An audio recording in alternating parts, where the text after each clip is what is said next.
Chapter 35. Report.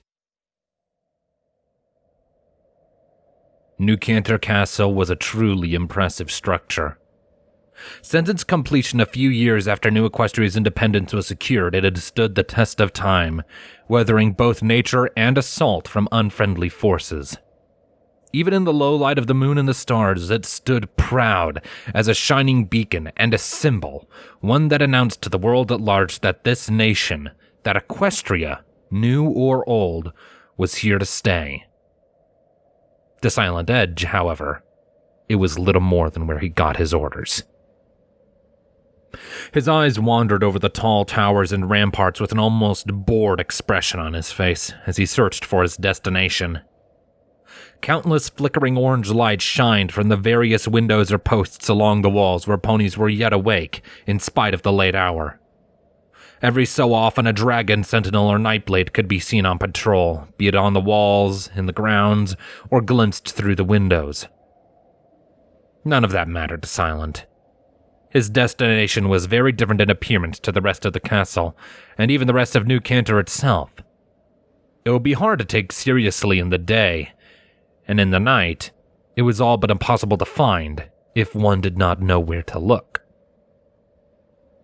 At long last, however, his keen eyes picked out a squat, square stone building at the end of a darkened, seemingly long-abandoned garden courtyard, nestled between two of the larger keeps that made up the imposing fortress. Nothing about it was eye-catching. It was bland, boring, and so old-looking that any reasonable outsider would assume there was nothing of value to be had. An abandoned garden. Nothing more. Silent knew better. He tucked his wings close to his sides and entered into a quiet nosedive for the courtyard. At the last possible second, he spread out his wings to slow his descent, coming to a featherlight landing in the very center. His hooves touched down on dusty cobblestone and soggy moss without a sound, his eyes glued onto the building in front of him. "I always hated this place," he thought to himself after a moment, scowling with irritation. "That my commanding officer should make his home and the home of the Nightblades in a place fit for naught but rats and cobwebs. Had I not spent so many of my early years on these grounds, I would assume they were designed to mock me." Without a word, Silent stepped up to the wooden door set into the bottom of the building. His eyes briefly flicked to one of the windows, seeing only darkness beyond. Unsurprising. The primary resident had no need for light, after all. Silent pushed the door open with a hoof, a pale stream of moonlight filtering around him and painting a long, narrow square on the wooden floor with soft light. A few small motes of dust went drifting by, and the musty stench of stale air and fermenting fruit flooded his nostrils. The door creaked loudly, like a mouse's teeth dragged against chalk. Slowly, Silent stepped into the shadowy room before closing the door behind him. His eyes, despite having already adjusted to the night outside, were straining to pick out any details in the shrouded room. What few beams of light were let in by the windows were soft and subtle to the point of being useless. That was, of course, until two purple eyes with slit pupils opened up overhead, high above him in the rafters of the dilapidated room. Their owner was completely obscured in darkness, and they did not move an inch. Silent unfurled his wings and folded them together over his chest while bowing his head in a solemn, centuries-old salute. "Spymaster Nocturne," he greeted respectfully. "I have returned." The eyes stared at Silent for several long seconds before suddenly vanishing from view. Silent remained perfectly still, his ears standing at attention and all of his senses on high alert.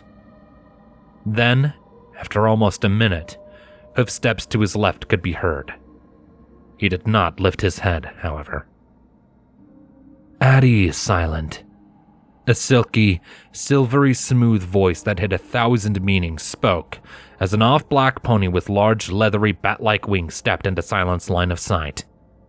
"Report. How did your personal errand go? Silent returned his wings to their sides and held his head high. I have delivered my offer to Scarlet Frost and ensured that all avenues of escaping the city have been blocked. She is cornered, he said simply, keeping his eyes locked onto those of the Thestral in front of him. I have confidence that Primrose will be in the custody of the Council by this time tomorrow, at the latest. Nocturne hummed, his sharp fangs briefly flashing in the moonlight. He turned and stepped back into the shadows, soon fading from Silent's view entirely. Then all that remains is to wait and see if your confidence is well placed, he said after a moment, his voice seemingly coming from everywhere at once. Internally, Silent cringed and shuddered, both due to being intimidated, but more than that, because of the raw disdain he held for the pony speaking down to him and showing off like this. Is there anything else? Nocturne's voice cut through the darkness as he emerged again, this time with a simple wooden mug held in one huff. The stench of fermented fruit grew stronger as he drew closer, to the point that Silent's muzzle wrinkled in disgust. Nocturne did not seem at all perturbed by the look, though, his expression unchanging. Go on. Speak freely. Silent hesitated for a moment, before slowly relaxing. He looked to one side and took a deep breath, clearing his nostrils with the far more preferable smell of dust and stale air. It would seem that Scarlet was not aware of the fact that Primrose is a changeling, he began, his eyes lowering to the floor with indecision. It was a rare thing for him to truly care about the feelings of others. He hadn't even felt any remorse about picking through Scarlet's home for clues about her destination. It was strange, then, that seeing her staring back at him in such a broken way, as if her whole world had just been shattered and torn apart in one fell swoop. It had stirred something in his heart he was uncomfortable thinking about. He looked back to Nocturne and continued. When I left her there on the street, she was all but catatonic. The revelation seemingly came as a severe shock to her. Nocturne didn't say anything at first, instead electing to take a sip from his mug with an audible slurp. When his lips pulled away, his fangs were glistening with a faint sheen of red juice. Does that trouble you, Nightblade? He asked after a moment, one eyebrow slowly drifting up. Silent looked down again. It does, sir. To see her in such a state, especially knowing how deeply she has come to care for the foal. He sighed and shook his head. I hope she makes the right decision. I do not wish to see her perish for the sake of a monster, especially one she did not know the truth about. Nocturne's eyes flashed at Silent for a moment, reading his every word and movement with intense scrutiny.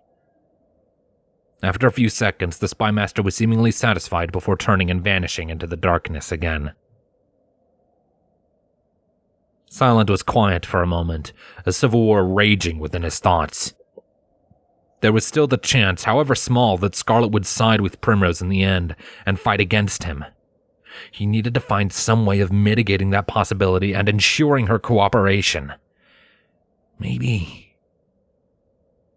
Before he could stop himself, Silent was taking a step after Nocturne. His words came out more direct and confident. Nocturne, sir, wouldn't this process become significantly easier and faster if we told them about the one we haven't? His words died in his throat when Nocturne spun back around to face him, his eyes narrowing and cowing the Nightblade into biting his tongue.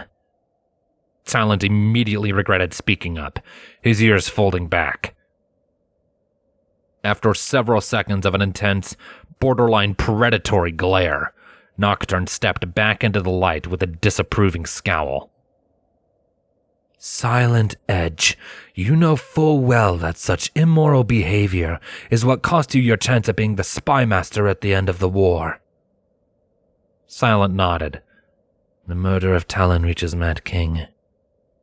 I am well aware of my past actions, Nocturne. I do not need to be reminded of them. Evidently, you do. Nocturne shot back, making Silent take another step away. You lashed out in anger and rage.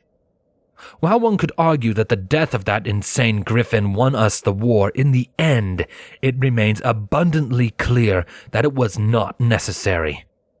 We had them cornered and under siege, and you used that as an excuse to get revenge for the death of your teacher and adoptive father. That is not our way, Silent. Silent remained true to his name, his expression turning darker and darker with every word the spymaster said. Who does he think he is to lecture me on this matter? The bastard had it coming! He thought before opening his mouth to speak aloud. With all due respect, sir, we are assassins. Our line of work is based on secrecy, lies, and killing. We are not morally good ponies. No, we are not, Nocturne agreed with a slow nod. But we are only as evil as we have to be, to preserve our home and our way of life. We do not kill without cause, nor do we kill out of anger. We do not lie unless we have to, and we do not use the lives of others as leverage to force our enemy into doing our bidding. It is cowardly, dishonorable, reprehensible, and, lest you forget, those very acts of malevolence were what led to the fall. Now, so long as I am the spymaster, I will not allow my Nightblades to replicate and perpetuate such baseless evils. Do I make myself clear? Silent's teeth ground together behind his lips with frustration for several seconds. Then, with a defeated sigh and grimace, he looked away. Yes, sir. Perfectly. Nocturne's eyes bored intensely into Silent for what felt like an eternity. Finally, his expression steadily softened with understanding. He took a few steps forward until he was right in front of him. I get it, Silent. I do. You are eager to finally complete this mission and receive the promotion my predecessor promised to you. It is only natural that you wish to hurry things along and be done with it. But this is the most critical step. The manner in which you conduct yourself here in this city at the end of your task will be weighed far more heavily than anything that came before. Silent withheld his wince when Nocturne's hoof found his shoulder. He glanced up into the Thestral's eyes to find the other stallion smiling back at him. And so none of this can be rushed. Be patient, be careful, and above all else, conduct yourself with the excellence and moral integrity expected of any pony in service to New Equestria. Do that, and I will happily relinquish my seat to you upon the completion of your mission. Silent was quiet for a few seconds, his brow furrowing with a mixture of annoyance and resignation. In the end, he settled for a slow, subtle nod. Nocturne was right, of course. There were eyes everywhere watching him here, and he could not afford to screw any of this up in front of them. Understood, sir. I will keep that in mind. Nocturne's smile faded, and he withdrew his hoof. Good. I look forward to seeing your performance in the days to come.